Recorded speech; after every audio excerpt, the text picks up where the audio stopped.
Hello family members, welcome to my channel Kalyani the home cook. Curry మంచి స్పైసీగా బాగా కనిపిస్తుంది కదా. ఇది చికెన్ మటన్ అనుకుంటున్నారేమో, అస్సలు కాదు. ఇదేం కర్రీయో చెప్పేస్తున్నా. ఇది పనసకాయ కర్రీ అనమాట. నిజంగా చికెన్ మటన్ కంటే కూడాను చాలా టేస్టీగా ఉంటుంది. ఈ పనసకాయ కంటే పనస పిందెలు అనమాట. ఇవి చూస్తున్నారు కదా ఎంత చిన్నగా ఉన్నాయో, చాలా చిన్నగా ఉన్నాయి.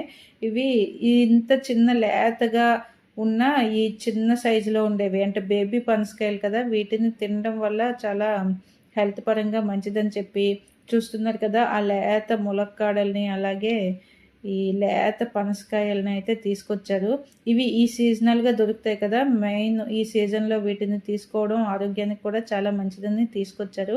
వీటితో అయితే నేను ఇవాళ కర్రీ అయితే ప్రిపేర్ చేశాను. నిజంగా మటన్ కంటే నెక్స్ట్ లెవెల్లో వచ్చింది.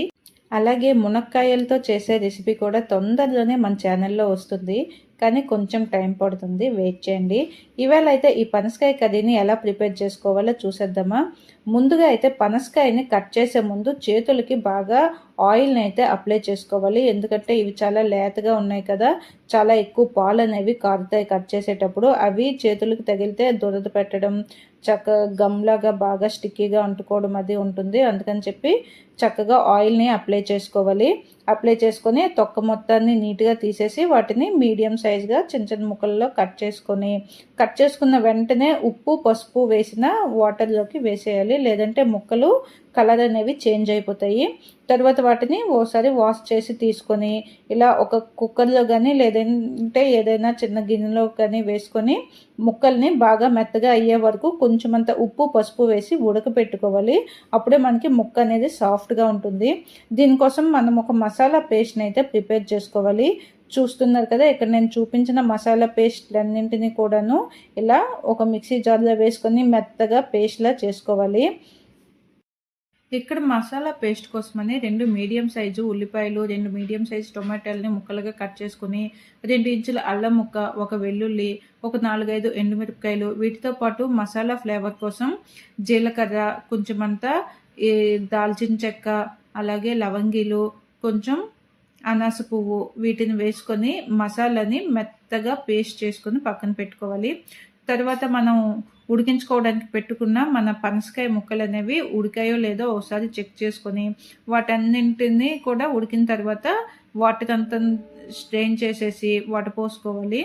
తర్వాత ఆ ముక్కల్ని ఒక కడాయిలో కొంచెమంత ఆయిల్ వేసి ఇలా కొంచెం ఫ్రై చేసుకోవాలి. అప్పుడు మనకి ఆ కర్రీ టేస్ట్ అనేది చాలా బాగా వస్తుంది. డైరెక్ట్గా ఇలా కుక్ చేసుకున్న ముక్కల్ని కూడా మనం కర్రీ ప్రిపేర్ చేసుకోవచ్చు, కానీ ఇది ఒక అడిషనల్ స్టెప్ అనమాట. ఇలా చేయడం వల్ల ఇంకొంచెం టేస్ట్ అనేది ఎన్హాన్స్ అవుతుంది. ఇప్పుడు నెక్స్ట్ మనం కర్రీని ప్రిపేర్ చేసుకోవడం కోసం ఇక్కడ ఉల్లిపాయ ముక్కలు, పచ్చిమిరపకాయ ముక్కలు, అలాగే టొమాటోని కూడా ఒకటి తీసుకొని చిన్న ముక్కలుగా కట్ చేసి పెట్టుకున్నాను. వీటితో పాటు మనం మసాలా పేస్ట్ని ప్రిపేర్ చేసుకున్నాం కదా, ఆ పేస్టు, అలాగే ఇక్కడ నేను ఒక చిన్న నిమ్మకాయ సైజ్ అంతా చింతపండుని తీసుకొని దానిని రసం తీసి పక్కన పెట్టుకున్నాను అనమాట. అలాగే కొంచెం అంతా బెల్లం కూడా యాడ్ చేసుకుంటే టేస్ట్ అనేది చాలా బాగుంటుంది.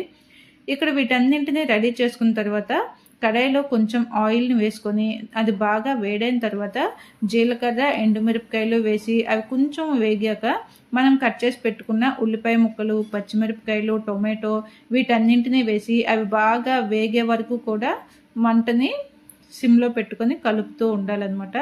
చూస్తున్నారు కదా, ఇలా మనకి ఆ ఉల్లిపాయ, టొమాటో ఆ పచ్చిదనం పోయి చక్కగా బాగా ఫ్రై అయిన తర్వాత మనం పేస్ట్ చేసుకున్నాం కదా మసాలా పేస్టు, దానిని కూడా వేసి ఈ మసాలా పేస్ట్ని బాగా ఫ్రై చేసుకోవాలి.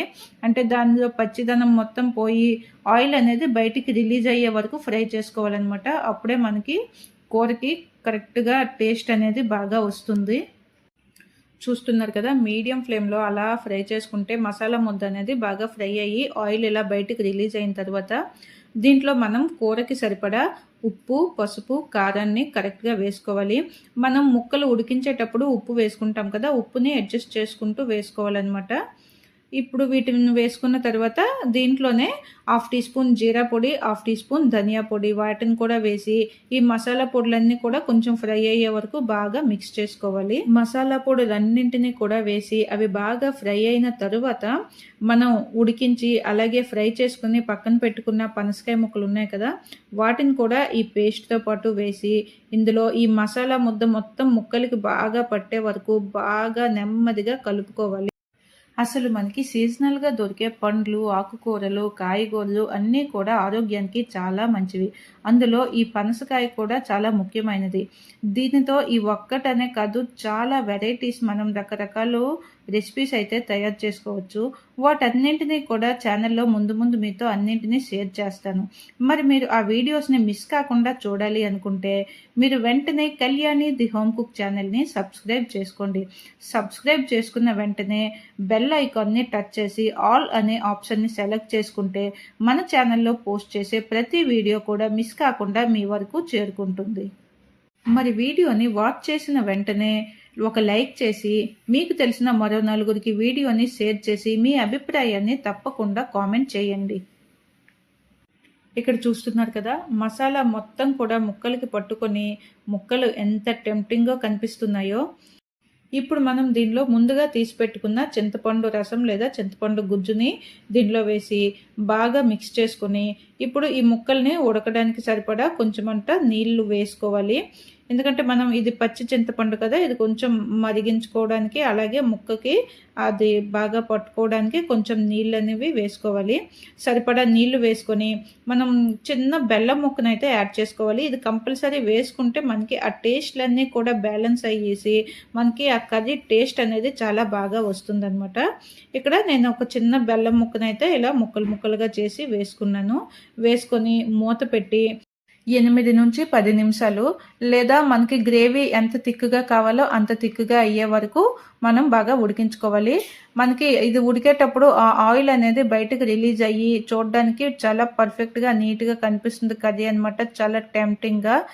అప్పుడు మనం స్టవ్ ఆఫ్ చేసుకొని చక్కగా సర్వ్ చేసుకోవడమే.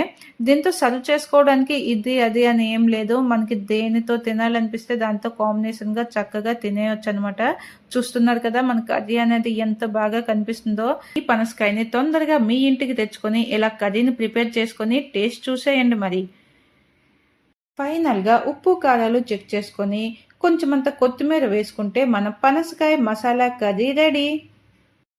మన ఛానల్లో ఈ రెసిపీ మీకు బాగా నచ్చింది కదా, మరైతే ఒక చిన్న లైక్ చేసి మీకు తెలిసిన మరో నలుగురికి షేర్ చేయండి. అలాగే మరొక మంచి వీడియోతో మీ ముందుకు వచ్చే వరకు keep watching my channel. Thank you. Don't forget to subscribe Kalyani the home cook.